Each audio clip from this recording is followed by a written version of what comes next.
اعلیٰ قسم کے اخلاق آپ کو عطا کیے۔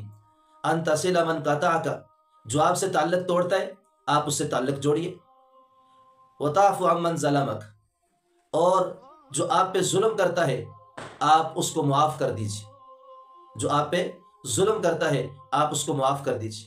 امام الانبیاء صلی اللہ علیہ وسلم نے جب اس کی تعریف اور اس کی تفسیر پوچھی تو جناب جبرائیل امین نے خذ العفو کی یہ تفسیر بیان فرمائی۔ فرمایا کہ آپ کو اللہ نے اعلیٰ قسم کے اخلاق عطا کی۔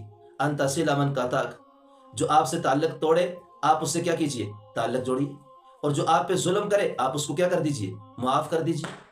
اور اسی طرح حدیث مبارکہ میں دوسرے مقام پر امام الانبیاء صلی اللہ علیہ وسلم نے فرمایا صل عمن قطعک، جو آپ سے تعلق توڑے آپ اس سے تعلق جوڑے۔ واعف عمن ظلمک، اور جو آپ پہ ظلم کرے آپ اس کو معاف کر دیں۔ واحسن الی من اساء الیک، اور جو آپ کے ساتھ برا کرے آپ اس کے ساتھ اچھا کریں۔ تو اخلاق نبی علیہ الصلاۃ والسلام کے، طبرانی کے اندر بھی یہ بات موجود ہے کہ یہود کے ایک بڑے عالم تھے زید بن ثانہ، جو بعد میں صحابی بنے رضی اللہ تعالی عنہ۔ یہ وہ شخص ہے جو خود بیان فرماتے ہیں کہ میں نے سابقہ آسمانی کتابوں میں رسول اللہ صلی اللہ علیہ وسلم کی جو صفات میں نے سابقہ آسمانی کتابوں میں پڑھی وہ ساری کی ساری صفات میں نے آن صلی اللہ علیہ وسلم میں دیکھی، سوائے دو صفات کے۔ ایک صفت یہ کہ نبی علیہ الصلاۃ والسلام کا جو غصہ ہے، نبی علیہ الصلاۃ والسلام کے غصے پر نبی علیہ السلام کا حلم غالب ہوگا، اور دوسری صفت کہ نبی علیہ الصلاۃ والسلام کو کوئی سخت سے سخت بات بھی کہہ دے تو نبی علیہ السلام کو اس سخت بات پر بھی غصہ نہیں آتا۔ یہ دو صفات ایسی تھیں جو میں نے دیکھی نہیں تھی۔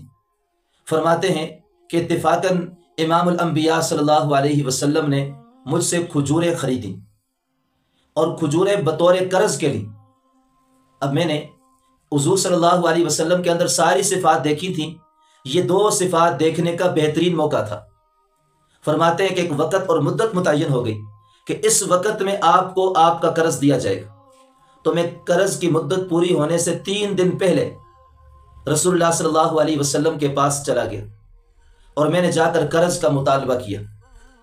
امام الانبیاء صلی اللہ علیہ وسلم نے میری بات کو بڑی توجہ سے سنا، یہاں تک کہ میں نے غصے کے اندر کلام کیا، حضور صلی اللہ علیہ وسلم نے آگے سے کوئی جواب نہیں دیا، یہ بھی نہیں کہا کہ آپ کے مدت قرض واپس کرنے کا ابھی لمحہ باقی ہے، ابھی تک آپ کے قرض واپسی کرنے کی مدت نہیں آئی۔ لیکن امام الانبیاء صلی اللہ علیہ وسلم نے یہ بات بھی نہیں فرمائی۔ فرماتے ہیں کہ اسی دوران میں نے اپنی زبان سے یہ کہا کہ آپ کا خاندان ہی ایسا ہے، آج تک آپ کے خاندان میں سے کبھی بھی کسی کو وقت پر اس کا قرض واپس نہیں ملا ہوگا۔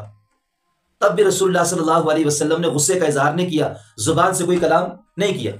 فرماتے صحابہ کرام غصے میں آپے سے باہر ہو گئے، حضرت عمر رضی اللہ تعالیٰ تلوار پکڑی اور فرمانے لگے خاموش ہو جا۔